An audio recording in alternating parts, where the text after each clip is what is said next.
ওয়ালাকাদ বাআসনা ফি কুল্লি উম্মাতি রাসূলা আন ইয়াবুদুল্লাহ ওয়া ইয়াজতানিবুত তাগুত।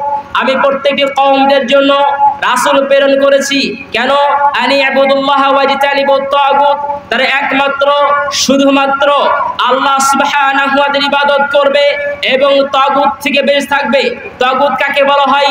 ইবনে আব্বাস রাদিয়াল্লাহু তাআলা আনহু এই আয়াতের ব্যাখ্যায় বলতে গিয়ে তিনি বলেছেন তাগুত বিমানা শিরক, অর্থাৎ সকলের শিরককে বর্জন করবে এবং এক আল্লাহ সুবহানাহু ওয়া ইবাদত করবে। আল্লাহ সুবহানাহু ওয়া তাআলা বলেন সূরাতুন নিসা 4 নম্বর সূরার 36 নম্বর আয়াতে আল্লাহ সুবহানাহু ওয়া তাআলা পৃথিবীর মানুষদেরকে লক্ষ্য করে বলছেন ওয়া'বুদুল্লাহা ওয়া লা তুশরিকু বিহি শাইয়্যা ওয়া বিল ওয়ালিদাইনি ইহসানা ওয়া'বুদুল্লাহ। আদম সন্তান, তোমরা কেবলমাত্র শুধুমাত্র আল্লাহ সুবহানাহু ওয়া তাআলার ইবাদত করো, ওয়া লা তুশরিকু বিহি শাইয়্যা, এবং তার ইবাদতকে শিরক করবে না। একদিকে আল্লাহ সুবহানাহু ইবাদত করবেন, অন্যদিকে মাজারকে সিজদা দিবেন, এই ইবাদত আল্লাহ সুবহানাহু ওয়া তাআলা গ্রহণ করবে না। সেজন্যই আল্লাহ সুবহানাহু ওয়া তাআলা বলছেন তোমরা কেবলমাত্র শুধুমাত্র আমি আল্লাহ সুবহানাহু ওয়া তাআলার ইবাদত করো এবং শিরক থেকে বর্জন করো, শিরক থেকে বেঁচে থাকো। কারণ শিরক করলে আল্লাহ সুবহানাহু ওয়া তাআলার হক নষ্ট করা হয়, আর ইবাদত করলে আল্লাহ সুবহানাহু ওয়া তাআলার হক আদায় করা হয়। কথা আমার নয়, আপনি বুখারী খোলেন, মুসলিম খোলেন, মিশকাত খোলেন, খণ্ড নাম্বার 1 হাদিস নাম্বার 24 অর্থাৎ 24 নম্বর হাদিস। মুআদ রাদিয়াল্লাহু তাআলা আনহু বলেন কুনতু রিদবান নবী সাল্লাল্লাহু আলাইহি ওয়াসাল্লাম আলা হিমারিন, আমি একদা মুহাম্মদ সাল্লাল্লাহু আলাইহি ওয়াসাল্লামের গাধার পিছনে আরোহী ছিলাম, অর্থাৎ গাধার সামনে ছিল মুহাম্মদ সাল্লাল্লাহু আলাইহি ওয়াসাল্লাম, আমি ছিলাম পিছনে। আমার এবং তার মাঝে একটা হাওদার কাদের ব্যবধান ছিল, এর বাইরে অন্য কোনো ব্যবধান ছিল না। তখন মুহাম্মদ সাল্লাল্লাহু আলাইহি ওয়াসাল্লাম আমি মুআদ রাদিয়াল্লাহু তাআলা আনহুকে লক্ষ্য করে বলছেন ইয়া মুআদ হাল তাদরি মা হাক্কুল্লাহ আলাল ইবাদ ওয়া মা হাক্কুল ইবাদি আলাল্লাহ। আল্লাহ নবী সাল্লাল্লাহু আলাইহি ওয়াসাল্লাম মুআদ রাদিয়াল্লাহু তাআলা আনহুকে বলছেন মুআদ তুমি কি বলতে পারবে যে আল্লাহ সুবহানাহু ওয়া তাআলা হক কি বান্দার উপরে আর বান্দার হক কি আল্লাহ সুবহানাহু ওয়া তাআলার উপরে?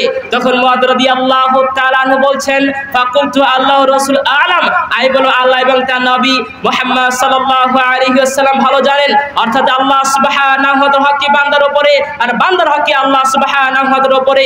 এই বিষয়ে মুআদের কোনো জ্ঞান নেই, বরং আল্লাহ এবং তার নবী মুহাম্মদ সাল্লাল্লাহু আলাইহি ওয়াসাল্লাম ভালো জানেন। তখন মুআদ রাদিয়াল্লাহু তাআলা আনহুকে লক্ষ্য করে মুহাম্মদ সাল্লাল্লাহু আলাইহি ওয়াসাল্লাম বলেন শোনো ফাইন্না হাক্কাল আলাল ইবাদ আন ইয়াবুদুহু ওয়া লা ইশরিকু বিহি শাইয়্যা, নিঃসন্দেহে আল্লাহ সুবহানাহু ওয়া তাআলার হক হচ্ছে বান্দারা কেবলমাত্র শুধুমাত্র আল্লাহ সুবহানাহু ওয়া তাআলার ইবাদত করবে, রাত দিন 24 ঘন্টা আল্লাহ সুবহানাহু ওয়া তাআলার দাসত্ব করবে, ওয়া লা তুশরিকু বিহি শাইয়্যা, এবং আল্লাহ সুবহানাহু ওয়া ইবাদতে কাউকে অংশীদার স্থাপন করবে না, আল্লাহ সুবহানাহু ওয়া তাআলার সাথে কাউকে সমকক্ষ মনে করবে না। এটা হচ্ছে আল্লাহ সুবহানাহু ওয়া তাআলার হক বান্দার উপরে। যদি আমরা এই হকটা এই দাবিটা যদি পূরণ করতে পারি তো আমরা একটা হক বা একটা দাবি রাখি আল্লাহ সুবহানাহু ওয়া তাআলার উপরে। সেটা কি? এরপর অংশে মুহাম্মদ সাল্লাল্লাহু আলাইহি ওয়াসাল্লাম বলছেন ওয়া হাক্কুল ইবাদি আল্লাহ আল্লাহ ইউআযিবা মান লা ইশরিকু বিহি শাইয়্যা, এসব বান্দার হক হচ্ছে আল্লাহ সুবহানাহু ওয়া তাআলার উপরে। আল্লাহ সুবহানাহু ওয়া তাআলা ওই ব্যক্তিকে পাকড়াও করবে না, ওই ব্যক্তিকে জাহান্নামে দিবে না। কিয়ামতের মাঠে এত ভয়ঙ্কর হবে, পিতা মাতা ভাই আত্মীয় স্বজন কেউ কাউকে পরিচয় দিবে না। এত ভয়ঙ্কর মাঠে আল্লাহ সুবহানাহু ওয়া তাআলা ওই ব্যক্তিকে জাহান্নামে দিবে না, ওই ব্যক্তিকে পাকড়াও করবে না। কোন ব্যক্তি?